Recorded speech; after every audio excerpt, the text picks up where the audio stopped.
সূরা ইয়াসিন কুরআনের ৩৬তম সূরা এবং এর আয়াত সংখ্যা ৮৩।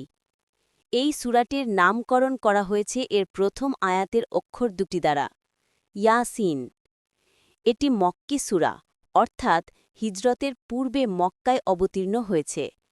ইসলামিক ঐতিহ্যে এই সূরাকে কুরআনের হৃদয় বলা হয়, কারণ এটি ইসলামের মৌলিক বিশ্বাসগুলো যেমন তাওহীদ, রিসালাত এবং আখিরাতকে অত্যন্ত সুন্দর ও হৃদয়গ্রাহী ভঙ্গিতে উপস্থাপন করে। আল্লাহর একত্ববাদ, তার ক্ষমতা ও মহত্বের প্রমাণ পেশ করে সূরাটি। আসমান জমিন, চন্দ্র সূর্য, দিন রাতের পরিবর্তন এবং প্রাকৃতিক ঘটনাবলীকে আল্লাহর নিদর্শন হিসাবে উল্লেখ করা হয়েছে। নবুয়াত ও রিসালাত।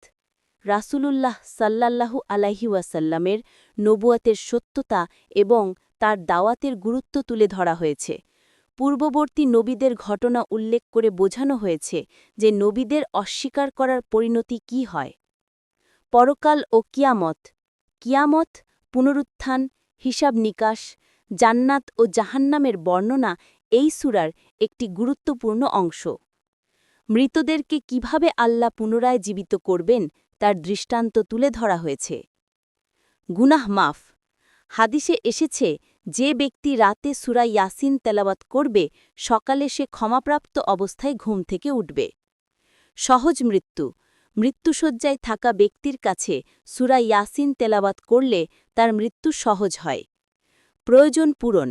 যে কোনো প্রয়োজন পূরণের উদ্দেশ্যে সূরা ইয়াসিন তেলাওয়াত করলে আল্লাহ তা পূরণ করেন।